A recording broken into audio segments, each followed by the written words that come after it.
Bonjour à tous, bonjour à tous les Ivoiriens, bonjour à toutes les Ivoiriennes. Bravo à toutes les Africaines qui ont poussé, n'est-ce pas, qui ont fait rêver un peu le peuple africain. Et on espère que dans les années à venir, les pays africains seront mieux organisés pour avancer aussi dans les étapes, dans les phases finales et tout de la Coupe du Monde. Voilà. Aujourd'hui, j'ai fait cette vidéo simplement pour rendre hommage à un certain nombre de personnes.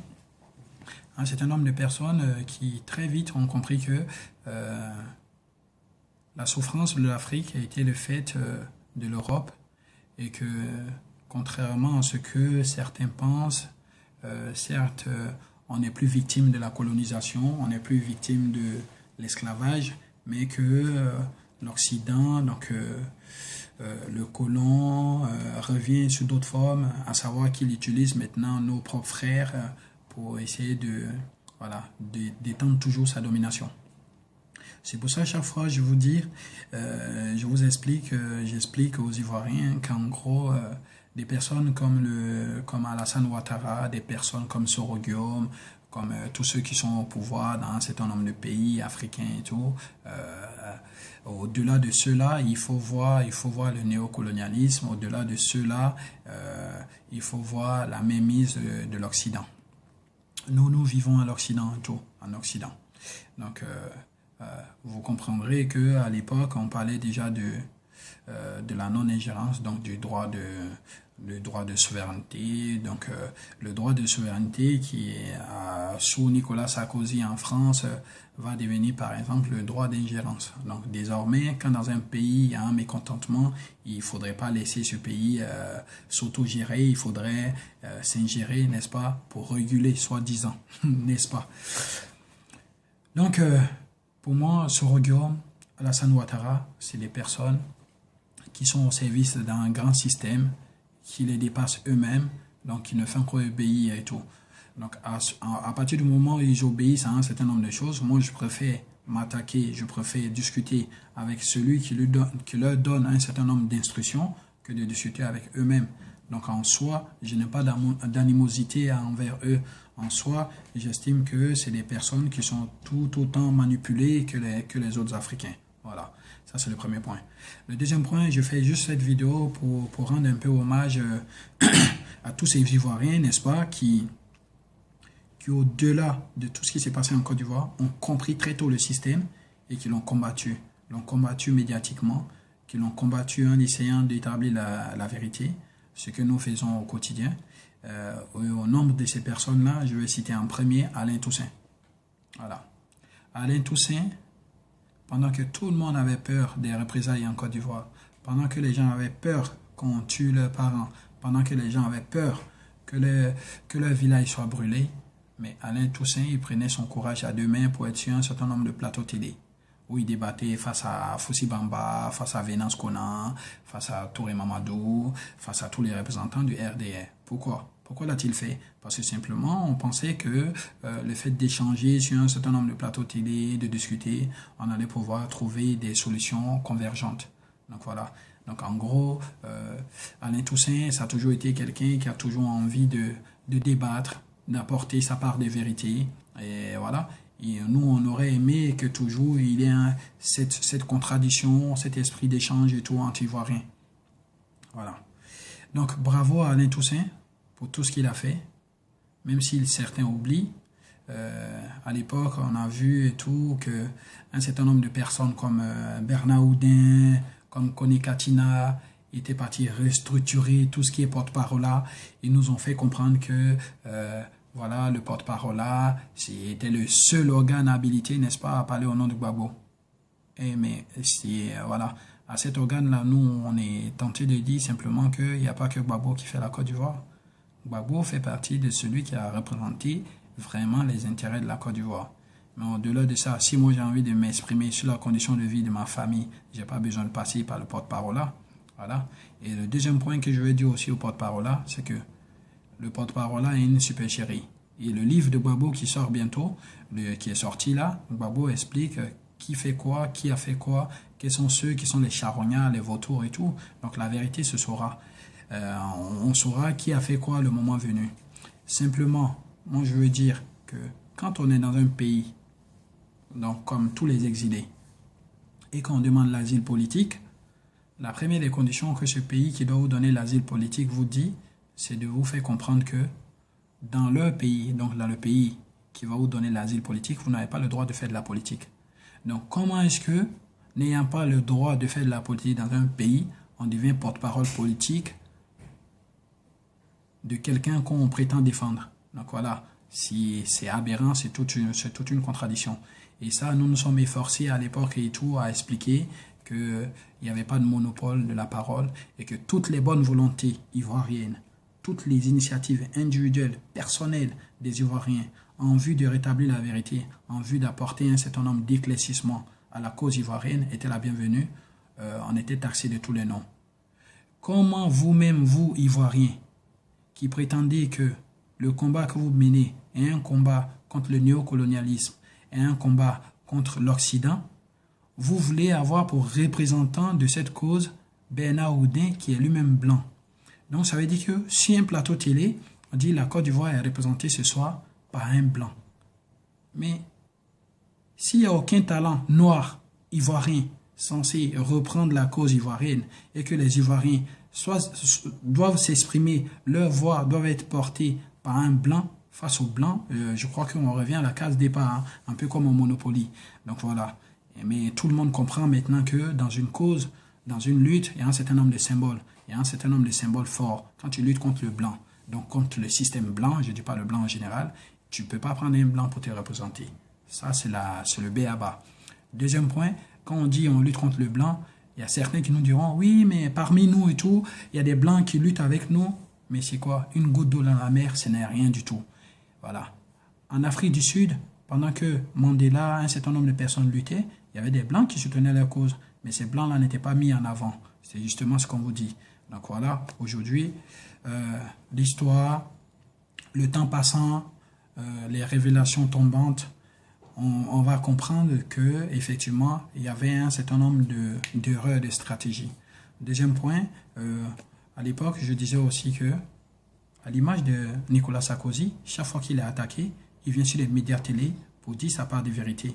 Qu'est-ce qui nous empêchait de trouver un certain nombre de télé pour dire comment est-ce que Gbagbo est dans un tourment, comment est-ce que Laurent Gbagbo, n'est-ce pas, fait l'objet de toute diabolisation simplement parce qu'il réclame des conditions de vie meilleures pour son peuple. Et les gens nous disaient, oh mais oui, on ne peut pas parler comme ça et tout, pour les droits de la défense, il faudrait qu'on reste dans le secret. Rien du tout. Moi je vous dis aujourd'hui, rien du tout. C'est du n'importe quoi. N'importe quoi. À un problème politique, des solutions politiques. À un problème médiatique, des solutions médiatiques. Les gens médiatiquement ont terni l'image d'un président qui est Laurent Gbagbo. Nous devons rétablir son image de façon médiatique. Donc voilà, avocat ou pas avocat, il faudrait qu'à un moment donné, on explique aux gens qu'en est-il en réalité. C'est ça la vérité. Donc il faudrait arrêter et tout de nous dire. Mais il y a des gens qui ont intérêt à ce que le président Laurent Gbagbo reste en prison, parce que eux derrière ça fait leur affaire, parce qu'il leur aurait confié un certain nombre de tâches qu'ils n'ont pas accomplies à bon escient. Donc par rapport à ça, ils ont peur des représailles. Il y en a qui se la coulent douce et tout en exil parce que un certain nombre de fonds qui sont restés dans leurs mains, qui étaient destinés à d'autres choses, aujourd'hui profitent à d'autres activités. C'est tant mieux pour vous. Mais nous, ce dont nous on a besoin et tout, c'est la libération de la Côte d'Ivoire. Et la libération de la Côte d'Ivoire passe par la vérité. La libération de la Côte d'Ivoire passe par la dignité d'un certain nombre de fils. Alors, Alain Toussaint, tu as un fils 10. Tu es digne de ce nom. Alain Toussaint, tu es un fils digne de ce nom. Voilà. Parce que tu as fait plus que les gens n'ont fait avec les moyens qu'ils avaient. Gbagbo avait les conseillers en communication. Gbagbo avait des ministres des Affaires étrangères, mais qui n'ont jamais été à l'étranger, qui n'ont pas fait grand chose. La preuve, à partir du moment où on parle des alliés, à partir du moment où on parle de la communauté internationale, très vite la Côte d'Ivoire s'est retrouvée très isolée. Pourquoi? Tout est une question de lobbying, tout est une question de partenariat. Quels sont les partenariats qu'on a créés? Ça sert à quoi de dire oui, les soutiens de la Côte d'Ivoire sont le Bénin, le Togo? On gagne une guerre avec le Bénin, le Togo? Donc voilà. Et c'est ça qu'on essayait de vous dire. Tout se passe en France. Tant qu'en France, il n'y a pas un certain nombre de visions claires concernant le FPI, concernant les partis qui veulent venir au pouvoir, mais des gens comme les gens de la rébellion seront toujours au pouvoir. Et ça, je vous l'ai dit, tant qu'il n'y a pas une alternative crédible qu'on explique aux autorités françaises, bah, la Côte d'Ivoire sera toujours gérée par des pantins. Voilà. Donc ça peut être clair pour vous. Donc merci à Alain Toussaint, merci aussi aux FDS. Les FDS qui ont été très vaillants, mais qui ont fait les frais de ce que vous savez. Quand dans un pays, le système de communication est exploité par une compagnie étrangère, bah forcément, à un moment donné, il y a des données que vous ne saisissez pas. Donc les données sont exploitées par l'extérieur. La preuve, vous avez su qu'au plus fort de la crise et tout, ils ont coupé la communication à Yopougon et qu'on pouvait communiquer avec les gens de Treichville. Pourquoi? Parce que les gens de Treichville, simplement, étaient à la solde de Ouattara et que Yopougon, on savait qu'il y avait une résistance farouche. C'est pour vous dire comment est-ce que les gens ont exploité les données de communication. Donc, bravo à nos FDS parce qu'à tout moment, face à leur communication, face à leur gestion, ils pouvaient tomber dans les guet-apens. On savait un peu leur trajectoire. Les généraux ont été appelés, ils ont été absorbés par un certain nombre de propositions. Voilà, je ne vais pas vous citer Mangou, Kasrate et tout ce que vous voulez. Ben voilà, c'est de l'histoire ancienne. Mais en tout cas, bravo à tous ceux qui, de façon individuelle, personnelle, systématique, ont essayé de proposer, n'est-ce pas, tout ce qu'ils avaient comme solution et tout pour la Côte d'Ivoire. Je leur dis beaucoup merci. Merci à Conan Boniface. Merci aux jeunes patriotes qui ont foncé sans état d'âme, sans réfléchir à la teneur, à l'ampleur de la manigance internationale qui était en face et qui ont montré vraiment leur bravoure. Merci à tous ceux-là. Merci au professeur Miaka qui a assuré l'intérim du FPI et qui a pris des mesures fortes, des mesures aussi qui à la longue ont permis à un certain nombre de cartes du FPI de sortie. Et au moins en ce qui concerne les présidents du FPI, un certain nombre de personnes très connues et tout en Côte d'Ivoire qui sont libérées, pour moi ça ne m'émeut pas. Ce qui m'émeut et tout, c'est comment ces personnes anonymes, ces jeunes qui n'avaient rien à voir avec la sphère politique, l'élite, ont été en prison, sont toujours en prison, sont tués, sont torturés sans que personne ne parle. Pendant que le FPI va nous dire, oui, nous condamnons l'enlèvement des 100 personnes, 100 filles enlevées au Nigeria. Le FPI est choqué par les 100 filles enlevées au Nigeria. Le FPI et tous ces jeunes qui croupissent dans les prisons pour le FPI. Tous ces jeunes qui croupissent dans les prisons juste parce que le seul t-shirt qu'ils avaient, c'était un t-shirt de campagne. Voilà, c'est ce qui est important. La charité bien ordonnée commence par soi-même. Et vous commencez à nous blaser avec votre façon d'analyser les choses et tout. Afingue, quand il sort de prison, la première des choses qu'il a fait, c'est de visiter sa maison si sa maison a été pillée. Et ceux qui n'ont plus de maison, et ceux qui ont perdu la vie. Donc voilà, de grâce, respectez-nous.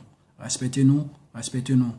Hommage à tous ceux, je dis, au menu, à tous ceux qui ont cru en la Côte d'Ivoire, qui ont grouillé, qui ont fait ce qu'ils pouvaient et tout. Et quand Gbagbo commence à dire la vérité, donc la vérité va sortir. Okay?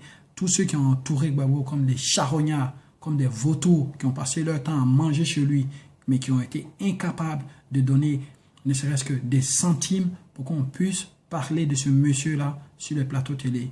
Chacun a pensé à sa pense, continuez à penser à votre pense. Mais la vérité n'est pas loin. C'est ça qui est la vérité.